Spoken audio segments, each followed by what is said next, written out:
Hey, what's going on, guys? Welcome back to the V-Twin Racing Syndicate. Today we are starting a brand new series on upgrading our brakes on a Harley Davidson. I think that's one of the biggest pain points I've got on my Road Glide right now for the track riding.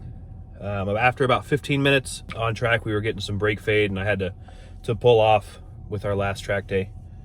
So that's something I really want to focus on, and I want to see what brake upgrades are worth it, right? Like pads, rotors, calipers, master cylinder, brake fluid, brake lines, all that stuff. If you've already read the thumbnail and all that, you know what we're doing today. We're going to flush the fluid in our brake line. We're going to call this series Brakes. Are they worth it?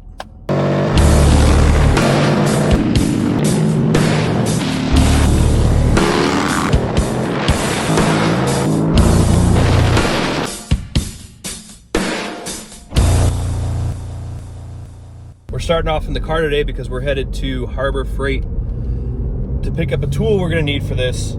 There's three different ways to bleed your brakes. This isn't going to be a how-to video. This is just going to be, is it worth the upgrade?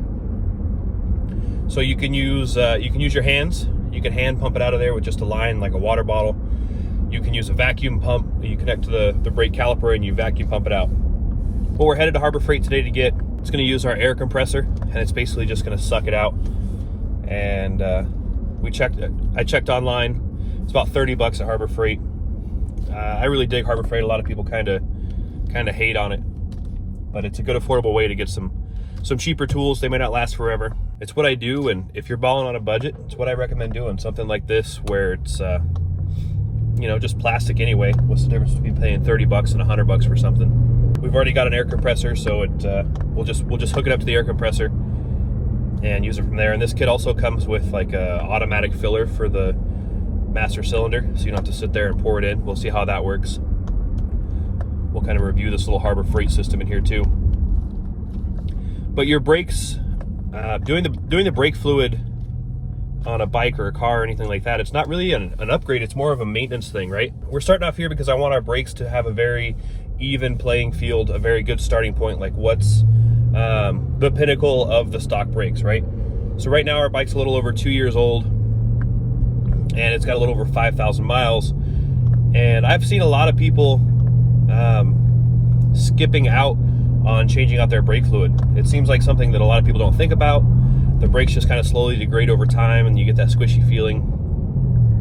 And I've seen some people's brakes that are just like super terrible and definitely have some water and air in the line and all that kind of stuff. So we're gonna do the maintenance on it today. It's recommended to change out the fluid every 2 years. So we're definitely at that level. We also have a brake fluid tester. So with that brake fluid tester, I'll show you when we get back to the garage. We're just gonna dip it in the brake fluid, and it'll tell us how new our brake fluid is basically. So anything over 3% on that is gonna be recommended to change, and anything over 4% is like you need to change it now. It's a safety issue. So it'll be interesting to see where our brake fluid's at. I'm definitely feeling the squishiness in the lever. So I think it's if I had to guess, I'd say at least 3%, if not worse. I've definitely felt worse levers before. But yeah, let's roll into Harbor Freight, grab this tool, and then head back to the garage. We've got our pneumatic brake fluid bleeder kit with the automatic refill bottle and all that jazz. Let's get home, get in the garage, get it opened, and see what we got. We are back in the garage. Let's get this thing open, see what we got. There's our refill bottle. And here's the pump.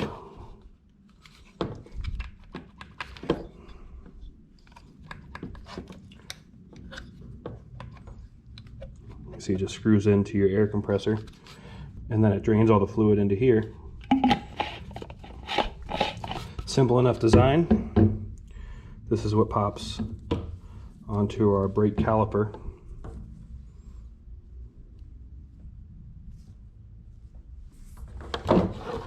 And then we have the little adapters to put the refill bottle in the master cylinder.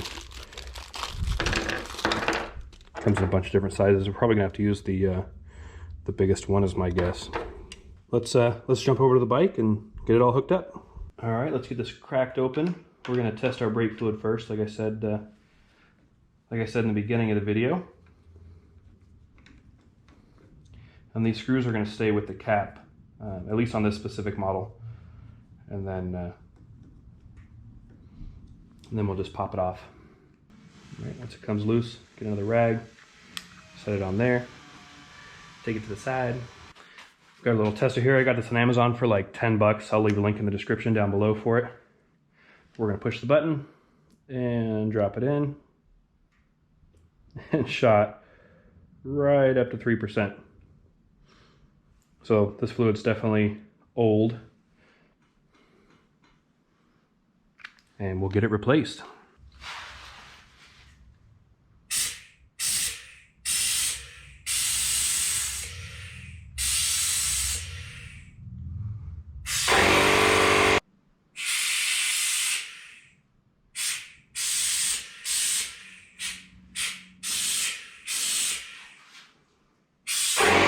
So this little this little pneumatic brake bleeder pump that we got, I can't even use it because I've got a 1 gallon air compressor and it can't supply enough air to create the vacuum continuously. So we're gonna do it old school. You'll see it in the video. Pump the brakes. We're still gonna use this, right? So we're gonna attach this to the brake bleeder, and this will just be our catch reservoir.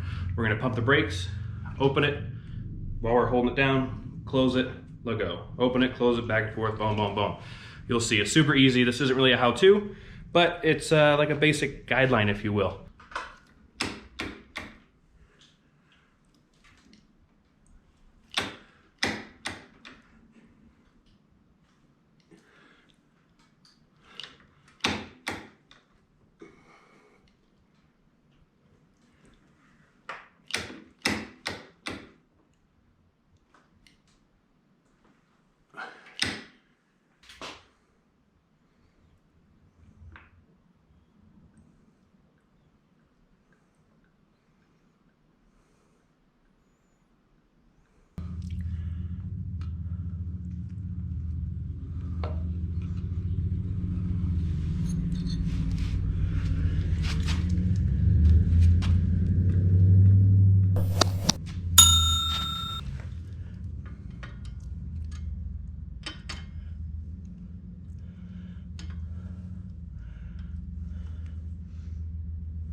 So there we go. You can see the lever. Well, you can't really see that it's firmer, but I'm telling you, the lever is much firmer.